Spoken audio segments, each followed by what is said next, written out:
ಮನೆಯಲ್ಲಿ ಮಾಡಿರುವಂಥ ಶುದ್ಧ ತುಪ್ಪದಿಂದ ಮಾಡಿರುವಂಥ ಹೋಟೆಲ್ಗಿಂತನೂ ತುಂಬಾ ಡಬಲ್ ರುಚಿಯಾಗಿರುವಂತಹ ಘಮಘಮ ಗೀ ರೈಸನ್ನು ತುಂಬಾ ಸುಲಭವಾಗಿ ಮನೆಯಲ್ಲಿ ಹೇಗೆ ಮಾಡ್ಕೋಬೋದು ಅನ್ನೋದನ್ನು ಇವತ್ತಿನ ವಿಡಿಯೋದಲ್ಲಿ ನಾನು ಹೇಳ್ಕೊಡ್ತಾ ಇದ್ದೇನೆ.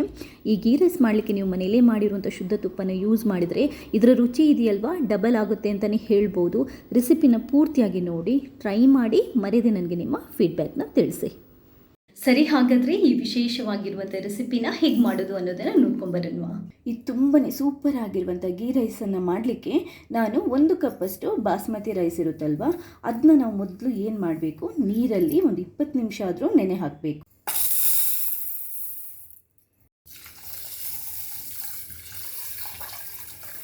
ಇದನ್ನ ಇವಾಗ ನಾವೊಂದು 20 ನಿಮಿಷದಿಂದ 30 ನಿಮಿಷದವರೆಗೆ ಬಿಟ್ಬಿಡೋಣ.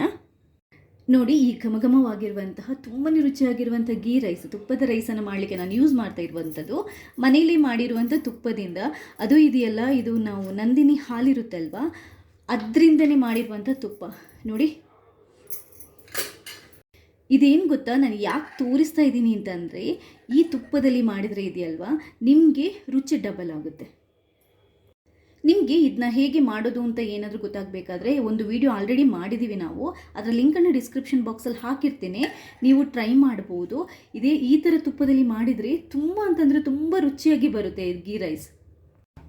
ಮೊದಲಿಗೆ ಸ್ಟವ್ ಮೇಲೆ ಒಂದು ಪ್ಯಾನ್ ಇಟ್ಟು ಸ್ವಲ್ಪ ತುಪ್ಪನ ಹಾಕ್ಕೊಳ್ಳಿ. ಚೂರು ಸಾಕು, ಒಂದು ಅರ್ಧ ಟೇಬಲ್ ಸ್ಪೂನಷ್ಟು.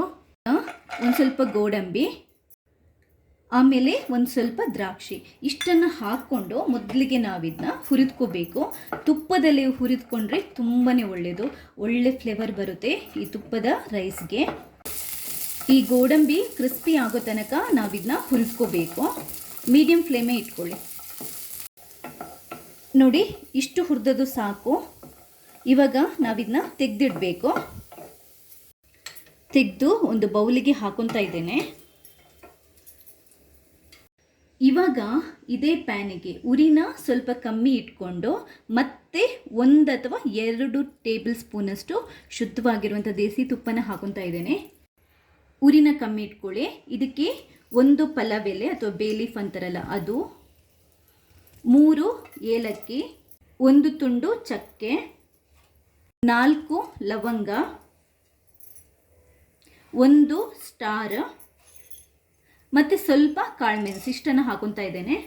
ಇಷ್ಟನ್ನು ಹಾಕ್ಕೊಂಡು ಲೈಟಾಗಿ ಹುರಿದ್ಕೋಬೇಕು.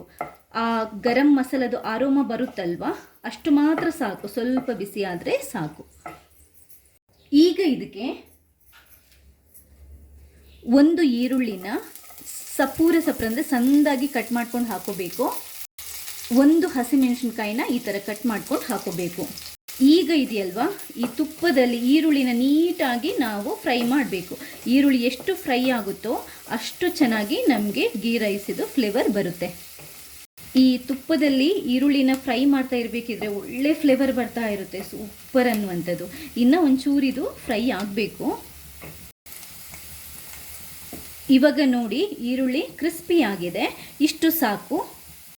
ಈಗ ನೋಡಿ, ಈ ಬಾಸ್ಮತಿ ರೈಸನ್ನು 20 ನಿಮಿಷ, ಒಂದು ಅರ್ಧ ಗಂಟೆ ನೆನೆಸಿ ನಾನು ಏನು ಮಾಡಿದ್ದೇನೆ, ನೀಟಾಗಿ ತೊಳೆದುಕೊಂಡು ನೀರನ್ನು ಬಸಿದ್ಕೊಂಡು ಇಟ್ಕೊಂಡಿದ್ದೇನೆ. ಇವಾಗ ಈ ರೈಸನ್ನು ಇದಕ್ಕೆ ಹಾಕೋಬೇಕು.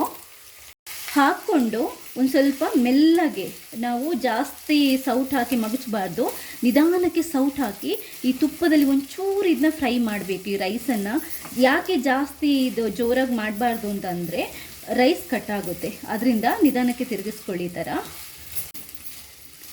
ಸ್ವಲ್ಪ ಹೊತ್ತು ಈ ಥರ ಮಗುಚಿ, ಇವಾಗ ಇದೆಯಲ್ವಾ ನಾವಿದಕ್ಕೆ ನೀರನ್ನು ಹಾಕೋಬೇಕು. 1 ಕಪ್ ರೈಸ್ ಹಾಕಿರೋದು 2 ಕಪ್ಪಷ್ಟು ನೀರನ್ನು ನಾನು ಹಾಕೊತಾ ಇದ್ದೇನೆ. 1/4 ಟೇಬಲ್ ಸ್ಪೂನಷ್ಟು ಉಪ್ಪನ್ನು ಹಾಕ್ಕೊಳ್ಳಿ. ಉಪ್ಪು ಯಾವತ್ತೂ ಗೀ ರೈಸ್ಗೆ ಜಾಸ್ತಿ ಹಾಕಲಿಕ್ಕಿಲ್ಲ. ಹಾಗೆಯೇ ಫ್ಲೇವರಿಗೆ 1/4 ಟೇಬಲ್ ಸ್ಪೂನಷ್ಟು ಸಕ್ಕರೆನ ಹಾಕೊತಾ ಇದ್ದೇನೆ. ಸಕ್ಕರೆ ಖಂಡಿತವಾಗ್ಲೂ ಆಪ್ಷನಲ್. ಒಂದು ಸರಿ ಮಿಕ್ಸ್ ಮಾಡ್ಕೊಳ್ಳಿ.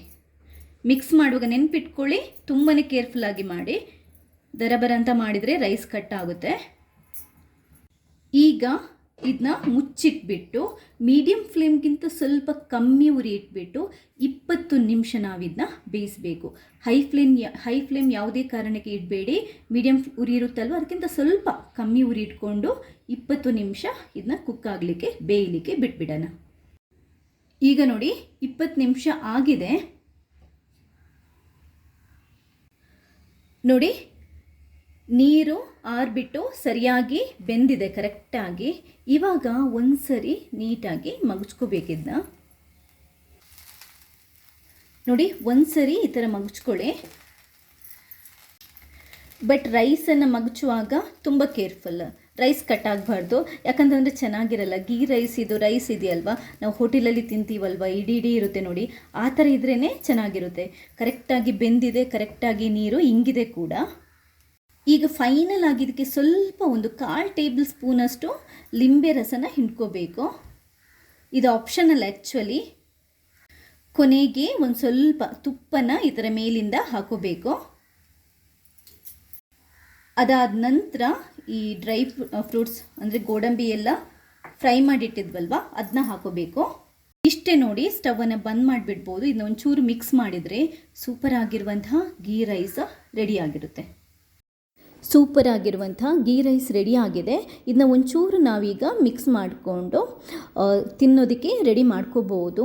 ಕೂರ್ಮಾ ಅಥವಾ ಯಾವುದಾದ್ರೂ ಶರ್ವಾ ಇದ್ದರೆ ಸೂಪರ್ ಆಗಿರುತ್ತೆ ಈ ಗೀ ರೈಸ್ ಜೊತೆ. ಒಂದ್ಸರಿ ಈ ರೆಸಿಪಿನ ಟ್ರೈ ಮಾಡಿ, ಖಂಡಿತವಾಗ್ಲೂ ನಾನು ಹೇಳ್ತೀನಿ. ಹೋಟೆಲಲ್ಲಿ ನಾವು ಏನು ತಿಂತೀವಿ ನೋಡಿ ಅದಕ್ಕಿಂತಲೂ ತುಂಬಾ ಚೆನ್ನಾಗಿ ಬರುತ್ತೆ. ರೆಸಿಪಿ ಇಷ್ಟ ಆದರೆ ಲೈಕ್ ಮಾಡಿ. ಹಾಗೆಯೇ ನೀವು ಮಾತ್ರ ನೋಡೋದಲ್ಲ, ಬೇರೆಯವ್ರಿಗೆ ಕೂಡ ಶೇರ್ ಮಾಡಿ. ನಿಮಗೆ ಶುದ್ಧ ದೇಸಿ ತುಪ್ಪ ಹೇಗೆ ಮನೆಯಲ್ಲೇ ಮಾಡ್ಕೊಳ್ಬೇಕು ಅನ್ನೋ ವಿಡಿಯೋನ ನಾನು ಲಿಂಕನ್ನು ಡಿಸ್ಕ್ರಿಪ್ಷನ್ ಬಾಕ್ಸಲ್ಲಿ ಹಾಕಿರ್ತೀನಿ, ಅದನ್ನು ಕೂಡ ನೋಡಿ. ಥ್ಯಾಂಕ್ಸ್ ಎಲ್ರಿಗೂ.